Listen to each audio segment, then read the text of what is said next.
desse ambiente, pedir para vocês prepararem, né, uma luz e trazer uma cruz para perto de você. E aí a gente podia cantar esse mantra, que na verdade é o Milton Nascimento e o Fernando Branco criaram, é uma música muito conhecida, e eu pensei de trazê-la hoje como um mantra para essa sexta-feira santa, para a gente começar. O Rinaldo sumiu, então vamos cantar nós? Nada temer,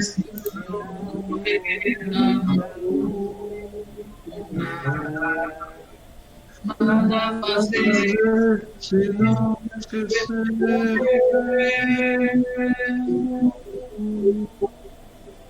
Abrir força de uma procura, fugir as armadilhas da mata escura. A gente saúda o Deus da vida, né, com esse canto de repetição que está no ofício das comunidades. Eu posso cantar, vocês vão repetir. Vem, ó Deus da vida, vem nos ajudar. Ó Deus da vida, vem nos ajudar. Vem, não demores mais, vem nos libertar.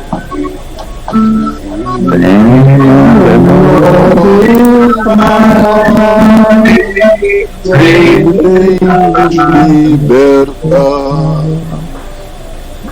Venham vigiar nos pede o Senhor. Venham vigiar nos pede Com ele vigiemos, fiéis no amor. Com ele vigiemos, fiéis no amor. Então eu convido cada um agora a tomar a cruz que separou nas suas mãos. Se alguém não tem a cruz, a minha é igual a sua, Marcelo. A cruz de São Francisco. A cruz de São Francisco, Jonathan e Sanson também tem a mesma. Olha que linda essa cruz. A cruz de São Francisco, a minha está em Recife. Então, a gente vai apenas agora fazer silêncio, cada um, e contemplar essa cruz. Deixar que ela te leve, que ela te conduza para a reflexão, que as perguntas possam aflorar e até algumas respostas. Mas deixa a cruz falar contigo, né? Esquece um pouquinho o nosso vídeo agora e contempla a cruz.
estamos contemplando a cruz, Shirley, você que está chegando.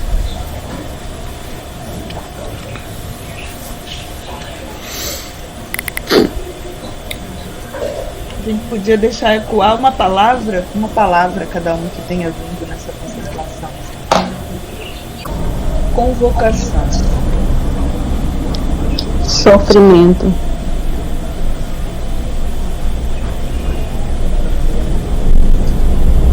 Compaixão.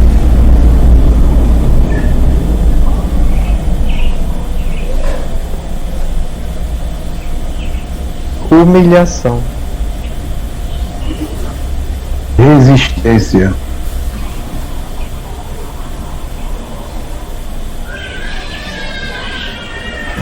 Rostos ocultos.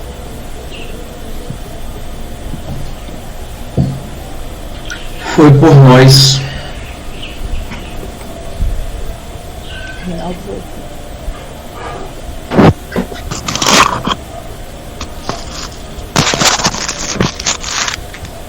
Fraternidade.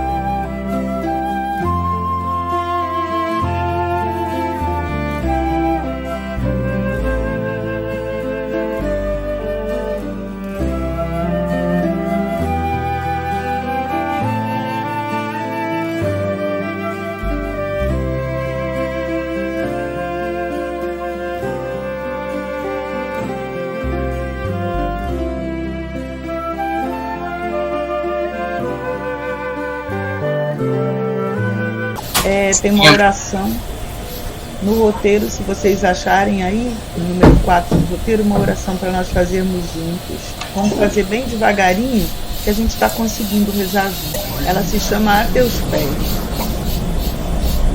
Senhor, colocamos A teus pés para Para a gente falar, toma-nos pela mão e conduz-nos pelo pelo caminho do teu reino, para que para que sempre possamos perceber teu teu olhar de amor em em cada cada criatura. criatura. Amém. a proclamação do Evangelho de Jesus Cristo segundo João. Glória a vós, Senhor. Glória a vós. Naquele tempo, Jesus saiu com os discípulos para o outro lado da torrente de Cedron. Havia aí um jardim, onde ele entrou com os discípulos. Também Judas, o traidor, conhecia o lugar, porque Jesus costumava reunir-se ali com os seus discípulos. Judas levou consigo um destacamento de soldados e alguns guardas dos sumos sacerdotes e fariseus, e chegou ali com lanternas, tochas e armas. Então Jesus, consciente de tudo o que ia acontecer, saiu ao encontro deles e disse: A quem procurais? Responderam: A Jesus, o Nazareno. Ele disse: Sou eu. Judas, o traidor, estava junto com eles. Quando Jesus disse: Sou eu, eles recuaram e caíram por terra.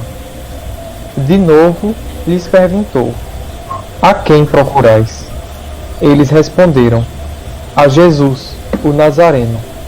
Jesus respondeu: Já vos disse que sou eu. Se é a mim que procurais, então deixai que este se retire. Assim se realizava a palavra que Jesus tinha dito: Não perdi nenhum daqueles que me confiaste. Simão Pedro, que trazia uma espada consigo, puxou dela e feriu o servo do sumo sacerdote, cortando-lhe a orelha direita. O nome dele era Malco. Então Jesus disse a Pedro: Guarda a tua espada na bainha. Não vou beber o cálice que meu pai me deu. Então os soldados, o comandante e os guardas dos judeus prenderam Jesus e o amarraram. Conduziram-no primeiro a Anás, que era o sogro de Caifás, o sumo sacerdote naquele ano. Foi Caifás que deu aos judeus o conselho: é preferível que um só morra pelo povo. Simão Pedro e um outro discípulo seguiam Jesus. Esse discípulo era conhecido do sumo sacerdote e entrou com Jesus no pátio do sumo sacerdote. Pedro ficou fora, perto da porta. Então, o outro discípulo, que era conhecido do sumo sacerdote, saiu, conversou com a encarregada da porta e levou Pedro para dentro. A criada que guardava a porta disse a Pedro: não pertenceis também tu aos discípulos desse homem? Ele respondeu: não. Irmã Leila. Os empregados e os guardas fizeram uma fogueira e estavam se aquecendo, pois fazia frio. Pedro ficou com eles aquecendo-se. Entretanto, o sumo sacerdote interrogou Jesus a respeito de seus discípulos e de seu ensinamento. Jesus lhe respondeu: eu falei às claras ao mundo, ensinei sempre na sinagoga e no templo, onde todos os judeus se reúnem. Não falei às escondidas. Por que me interrogas? Pergunta aos que ouviram o que eu falei. Eles sabem o que eu disse. Quando Jesus falou isso, um dos guardas que ali estava deu-lhe uma bofetada, dizendo: é assim que respondes ao sumo sacerdote? Respondeu-lhe Jesus: se respondi mal, mostra-me em quê. Mas se falei bem, por que me bates? Então Anás enviou Jesus amarrado para Caifás, o sumo sacerdote. Simão Pedro continuava lá, em pé, aquecendo-se. Disseram-lhe: não és tu também um dos discípulos dele? Pedro negou: não. Então, um dos empregados do sumo sacerdote, parente daquele a quem Pedro tinha cortado a orelha, disse: será que eu não te vi no jardim com ele? Novamente Pedro negou, e na mesma hora o galo cantou. De Caifás levaram Jesus ao palácio do governador. Era manhã cedo. Eles mesmos não entraram no palácio para não ficarem impuros e poderem comer a Páscoa. Então Pilatos saiu ao encontro deles e disse: que acusação apresentais contra este homem? Eles responderam: se não fosse um malfeitor, não o teríamos entregue a ti. Pilatos disse: tomai-o vós mesmos e julgai-o de acordo com a vossa lei. Os judeus lhes responderam: não podemos condenar ninguém à morte. Assim se realizava o que Jesus tinha dito, significando de que morte havia de morrer. Então Pilatos entrou de novo no palácio, chamou Jesus e perguntou-lhe: tu és o rei dos judeus? Jesus respondeu: estás dizendo isso por ti mesmo, ou outros te disseram isso de mim? Pilatos falou: por acaso sou judeu? O teu povo e os sumos sacerdotes te entregaram a mim. Que fizestes? Jesus respondeu: o meu reino não é deste mundo. Se o meu reino fosse deste mundo, os meus guardas teriam lutado para que eu não fosse entregue aos judeus. Mas o meu reino não é daqui. Pilatos disse a Jesus: então tu és rei? Jesus respondeu: tu o dizes, eu sou rei. Reinaldo? Eu nasci e vim ao mundo para isso, para dar testemunho da verdade. Todo aquele que é da verdade escuta a minha voz. Pilatos disse a Jesus: o que é a verdade? Ao dizer isso, Pilatos saiu ao encontro dos judeus e disse-lhes: eu não encontro nenhuma culpa nele, mas existe entre vós um costume, que pela Páscoa eu vos solte um preso. Que quereis que vos solte o rei dos judeus? Então começaram a gritar de novo. Este não, mas Barrabás. Barrabás era um bandido. Então Pilatos mandou flagelar Jesus. Os soldados teceram uma coroa de espinhos e colocaram-na na cabeça de Jesus. Viram-no como um manto vermelho, aproximavam-se dele e diziam: Viva o rei dos judeus! E davam-lhe bofetadas. Pilatos saiu de novo e disse aos judeus: Olhai, eu o trago aqui para fora, diante de vós, para que saibas que não encontro nele crime algum. Então Jesus veio para fora, trazendo a coroa de espinhos e o vermelho. Pilatos disse-lhes: Eis o homem. Quando viram Jesus, os sumos sacerdotes e os guardas começaram a gritar: Crucifica-o! Crucifica-o! Pilatos respondeu: Levai-o vós mesmos para o crucificar, pois eu não encontro nele crime algum.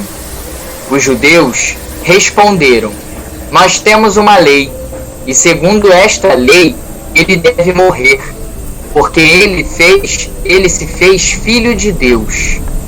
Ao ouvir essas palavras, Pilatos ficou com mais medo ainda. Entrou outra vez no palácio e perguntou a Jesus: De onde tu és? Jesus ficou calado. Então Pilatos disse: Não me respondeis?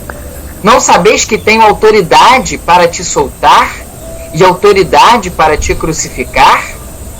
Jesus respondeu: Tu não terias autoridade alguma sobre mim, se não te fosse dado do alto. Quem me entregou a ti, portanto, tem culpa maior. Por causa disso, Pilatos procurava soltar Jesus. Mas os judeus gritavam: Se soltas esse homem, não és amigo de César. Todo aquele que se faz rei declara-se contra César. Ouvindo estas palavras, Pilatos trouxe Jesus para fora e sentou-se no tribunal, no lugar chamado Pavimento, em hebraico, Gábata. Era o dia da preparação da Páscoa. Por volta do meio-dia, Pilatos disse aos judeus: Eis o vosso rei. Eles, porém, gritavam: Fora, fora, crucifica-o. Pilatos disse: Hei de crucificar o vosso rei? Os sumos sacerdotes responderam: Não temos outro rei senão César. Então Pilatos entregou Jesus para ser crucificado e eles os levaram. E o crucificaram com outros dois, um de cada lado, e Jesus no meio.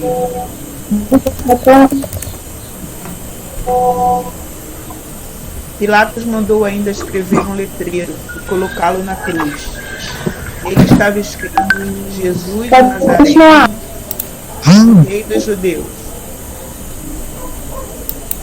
Muitos judeus puderam ver o letreiro, porque o lugar em que Jesus foi crucificado ficava perto da cidade.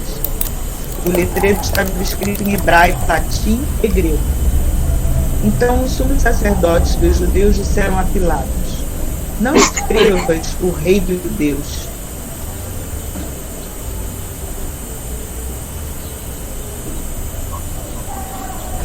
E está escrito: Repartiram entre si as minhas vestes e lançaram sorte sobre a minha túnica. Assim procederam os soldados. Perto da cruz de Jesus estava de pé a sua mãe, irmã de sua mãe, Maria de Cleofas e Maria Madalena. Jesus, ao ver sua mãe ao lado dela, o discípulo que ele amava, disse à mãe: Mulher, este é teu filho. Depois disse ao discípulo: Esta é a tua mãe. Daquela hora em diante, o discípulo a acolheu consigo.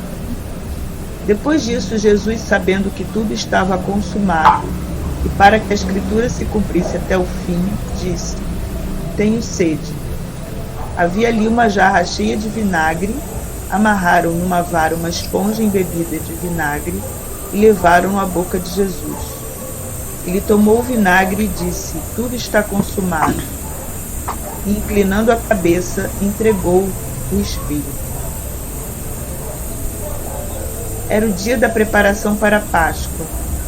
Os judeus queriam evitar que os corpos ficassem na cruz durante o sábado, que aquele sábado era dia de festa solene. Então pediram a Pilatos que mandasse quebrar as pernas aos crucificados e os tirasse da cruz. Os soldados foram e quebraram as pernas de um e depois do outro, que foram crucificados com Jesus. Ao se aproximarem de Jesus e vendo que já estava morto, não lhe quebraram as pernas. Mas um soldado abriu-lhe o lado com uma lança, e logo saiu sangue e água. Aquele que viu dá testemunho, e seu testemunho é verdadeiro. E ele sabe que fala a verdade, para que vós também acrediteis. Isso aconteceu para que se cumprisse a Escritura: não quebrarão nenhum de seus ossos. E outra escritura ainda diz: olharão para aquele que traspassarão. Depois disso, José de Arimateia, que era discípulo de Jesus, mas a escondidas por medo dos judeus, pediu a Pilatos para tirar o corpo de Jesus.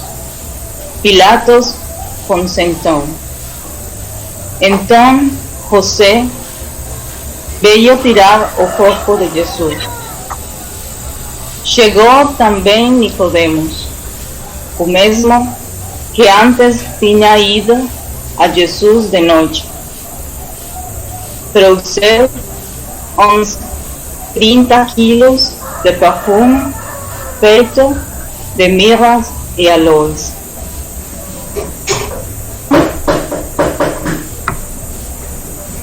Tomaram o corpo de Jesus e envolveram-no como os aromas em faixas de lino, como os judeus costumam sepultar. No lugar onde Jesus foi crucificado, havia um jardim, e no jardim um túmulo de novo, onde ainda ninguém tinha sido sepultado. Por causa da preparação da Páscoa, e como o túmulo estava perto, foi ali que colocaram Jesus. Palavra do salvação. Glória a vós, Senhor. Glória. Então, quem quiser partilhar um pouquinho de como essa palavra chega, ou um trecho da palavra, ou uma breve reflexão.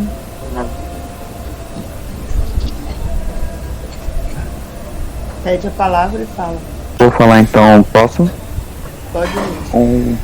Bem breve, né? Eu acho que a Sexta-feira da Paixão, eu acho, de todas as partes do Evangelho que lemos ao longo do ano, eu acho que é a que mais contém dor, sofrimento, é a que mais entristece a gente. Embora a gente saiba que Jesus está ressuscitado hoje, a palavra de hoje é a que mais deixa a gente triste, né?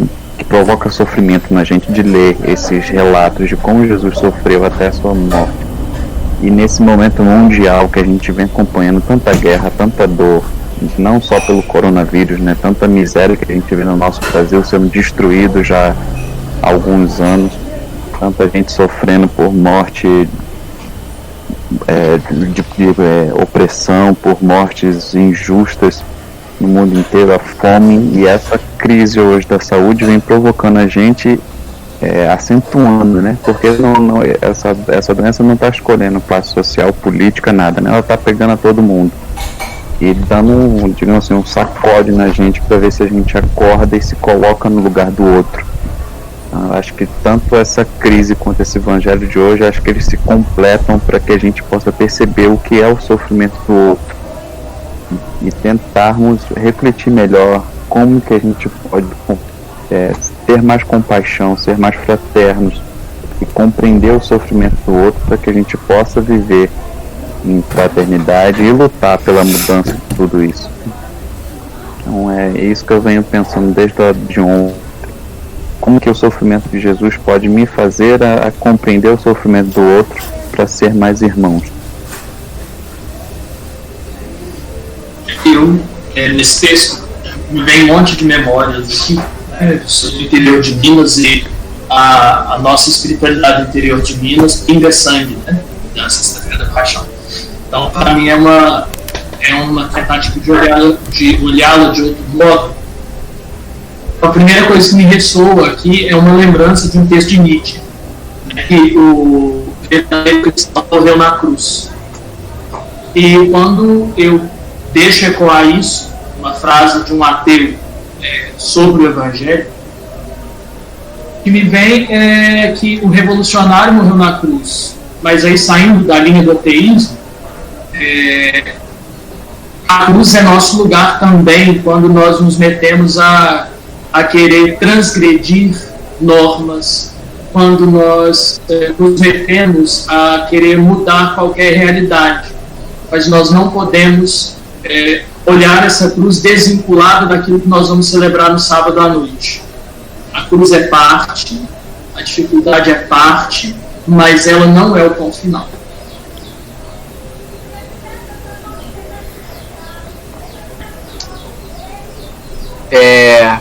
Posso partilhar?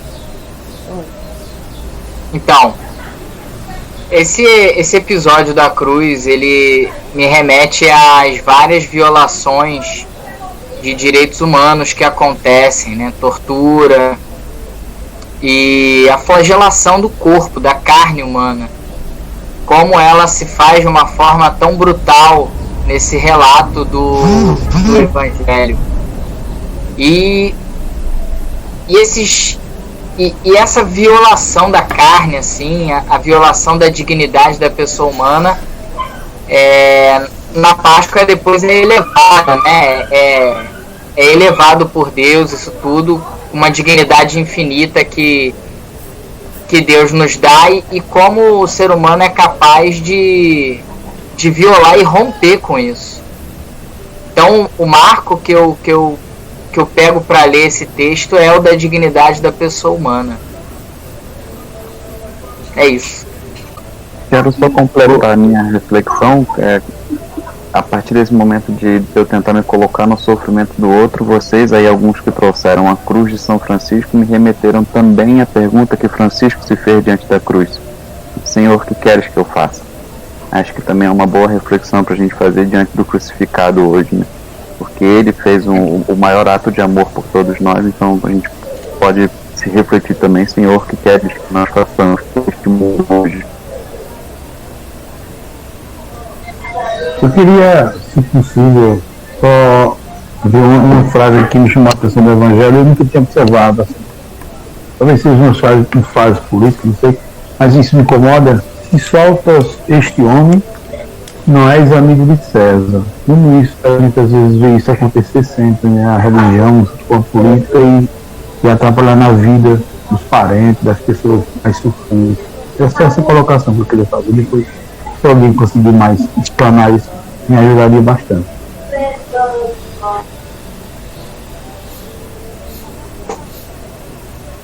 Meu irmão, isso aconteceu, esse momento em que a religião se junta com o poder. Isso aconteceu na história de Dom Oscar Romero, né, em que ele, a princípio, ele estava do lado do poder opressor, mas ele cai em si em algum momento e faz uma opção, faz uma escolha de mudar de lado mesmo, radicalmente.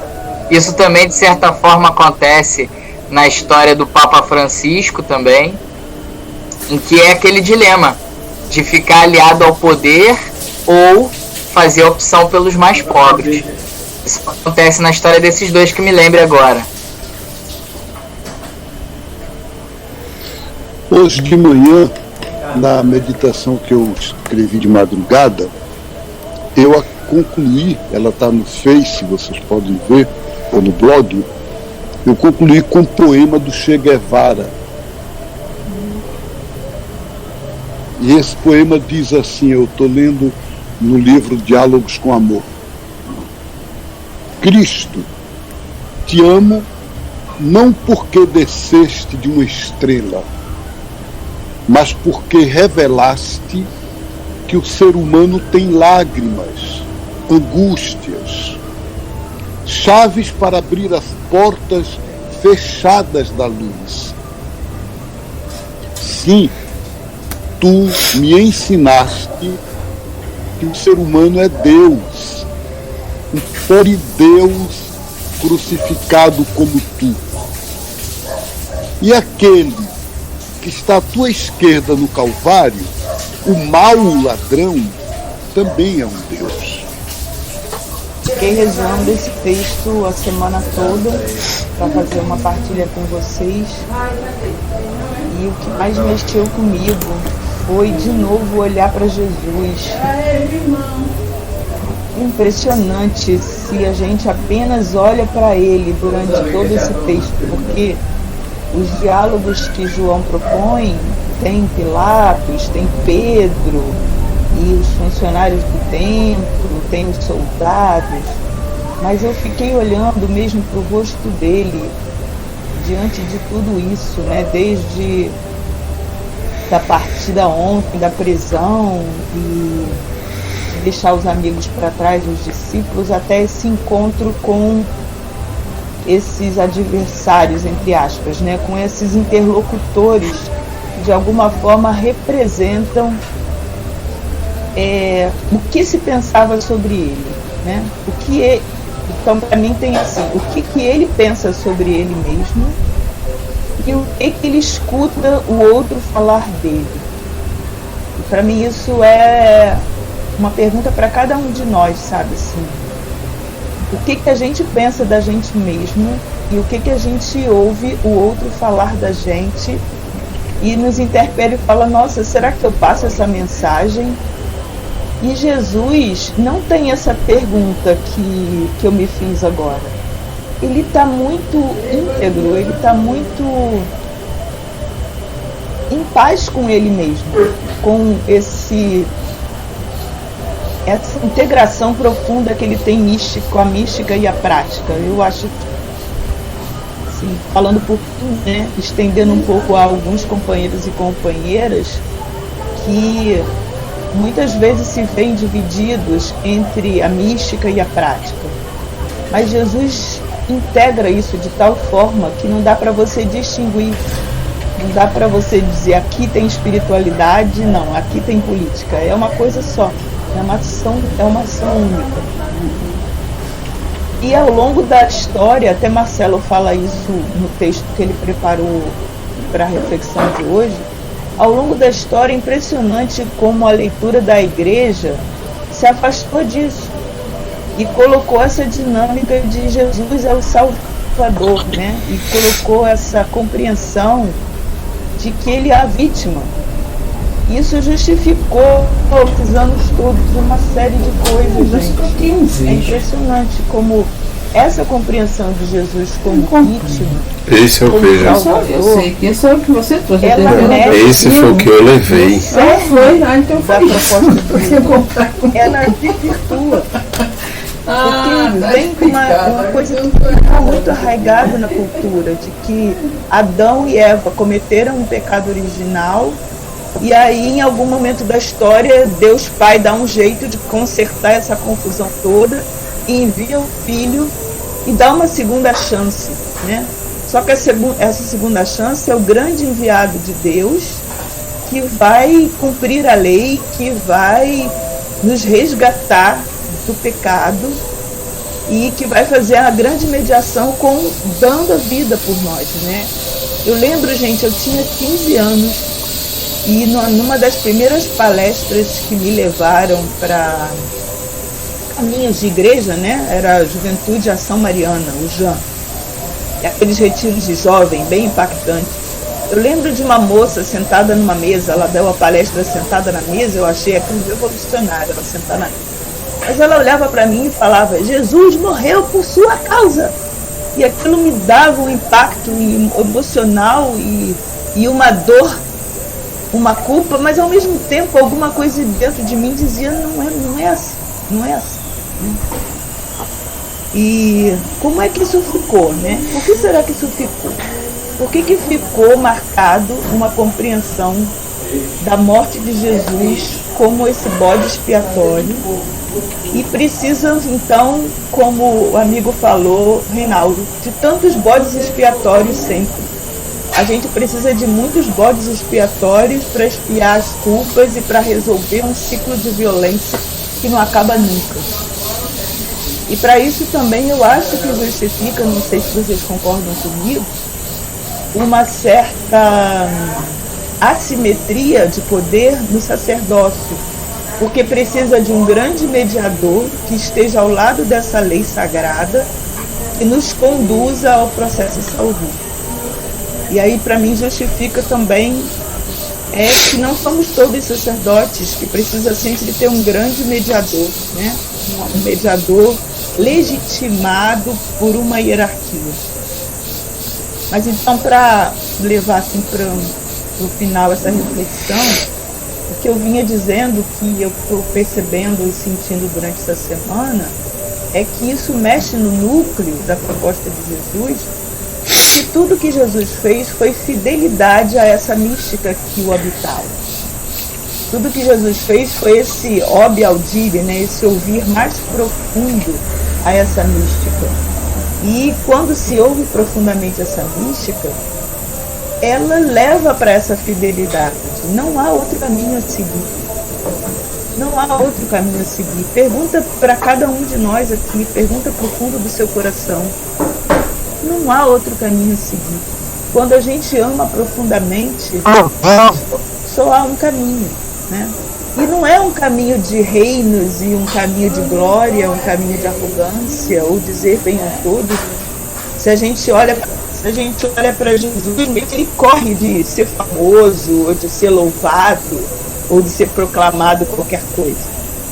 A entrada de ramos no jumentinho é um sinal de reconhecimento, mas também de saída de qualquer perspectiva gloriosa. Então, assim, para mim é isso, assim, é alguém que olhar para Jesus,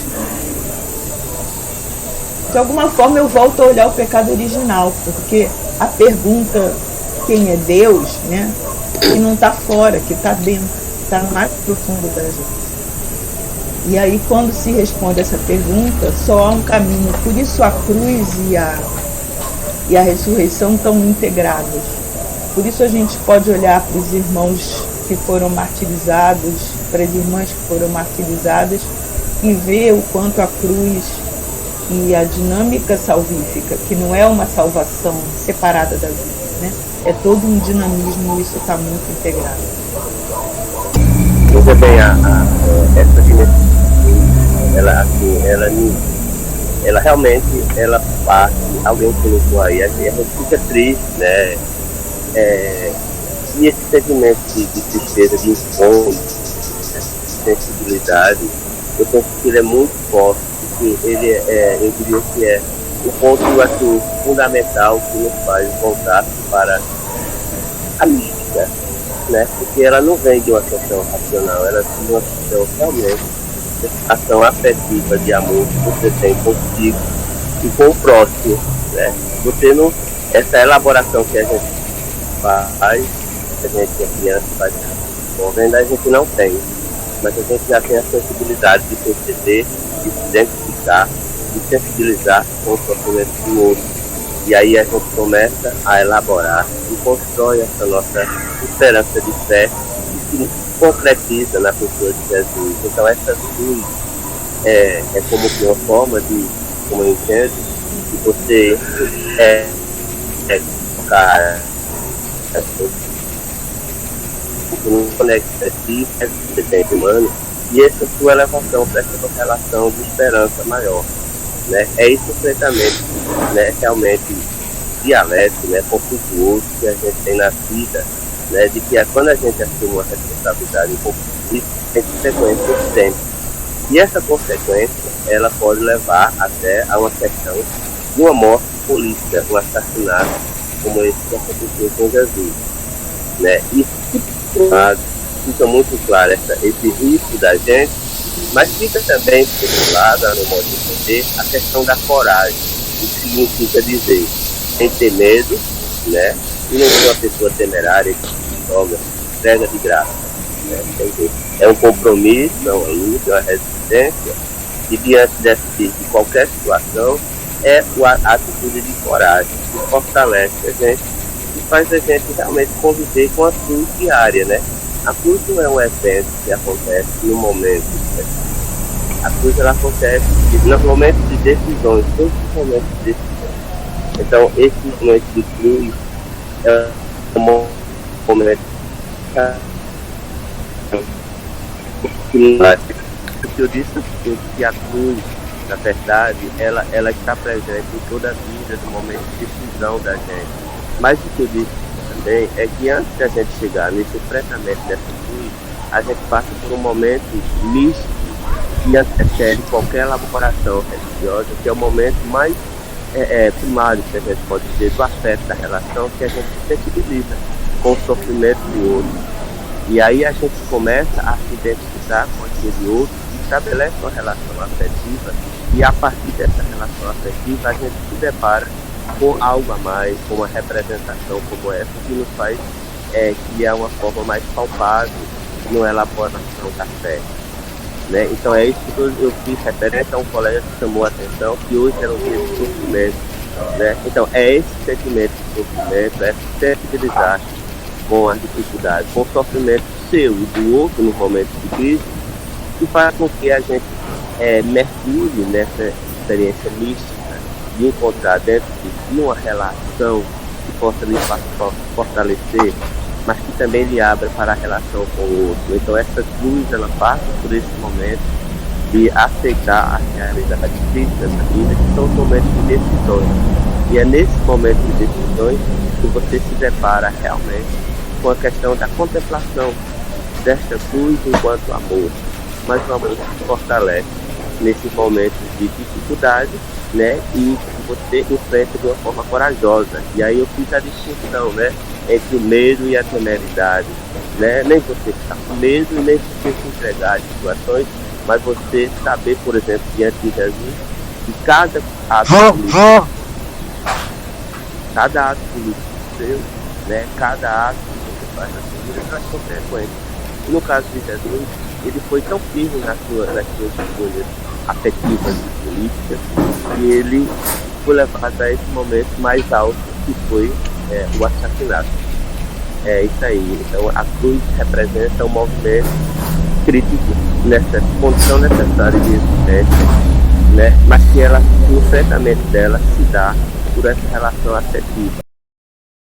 Vai rezar junto com o Jonathan e Sanderson o Salmo 21, 22, na linguagem que o Frei Beto escreve. O Frei Beto reescreve o Salmo 21, que é o Salmo do abandono, né? Meu Deus, por que me abandonaste? E Sanderson, Jonathan, se vocês quiserem, podem acompanhar no roteirinho, mas eles vão ler pra gente, a gente vai ouvir rezando juntos, e aí depois a gente finaliza.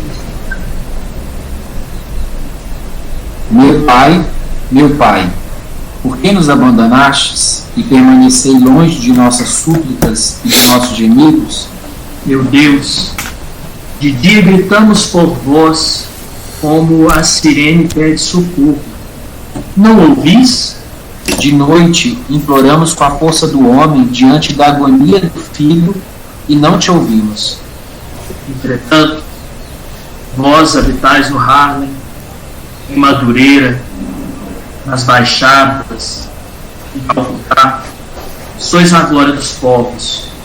Estevão, Cipriano, Moros, Caneca, Camilo, Romero, Dorothy e tantos outros puseram a sua confiança em vós. Como uma mulher grávida esperam o parto da história, o nascimento da liberdade. Avós clamaram por suas lutas e foram salvos no sistema.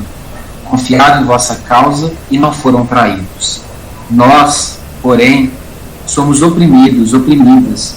Nossa humanidade está perdida. Os que temos alguns de nós dizem, memeando a cabeça. Eles esperam no Senhor e aguardam o futuro. Se Deus os ama, que os liberte. Sim, vós nos assististes desde o momento em que fomos gerados e nos destes a segurança que nenhum general conhece. A vós somos entregues como uma criança à sua ama de leite. Desde sempre vós sois o nosso libertador. Como a terra violentada por um terremoto, todos os nossos ossos se desconjuntuam.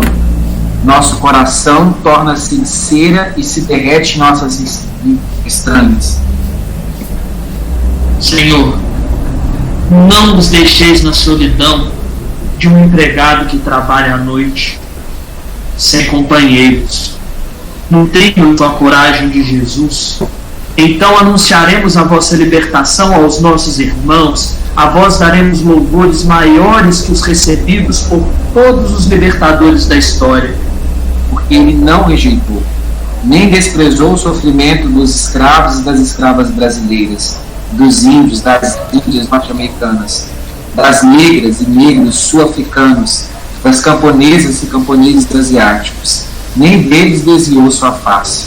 De vós procede a nossa fé na luta dos povos. Seremos coerentes e firmes na presença dos que vos respeitam e também dos que nos desrespeitam. Os pobres comerão o que não consta nos cardápios de luxo e se sentirão mais saciados que os donos do petróleo. Louvarão o Senhor aqueles que o procuram nas mais variadas formas de amor. Vivam para sempre os nossos corações. Para ele viveremos todos os dias. A nossa descendência haverá de servir. O Senhor falarão às gerações futuras e proclamarão sua justiça ao povo que há de vir. Eis o que fez o Senhor. Depois dessa manhã de silêncio, de reflexão, de encontro, de conexão, que a gente possa, no silêncio do dia, nos olhares talvez perdidos, que a gente possa procurar encontrar o sinal da presença de Deus e perguntar onde Deus está. Que esse silêncio possa ser o condutor do nosso dia e a bênção para a nossa existência. Amém. Amém. Amém. Amém. Amém. Amém. E assim concluímos mais um momento, né, com triunfo de partilha profunda e reflexão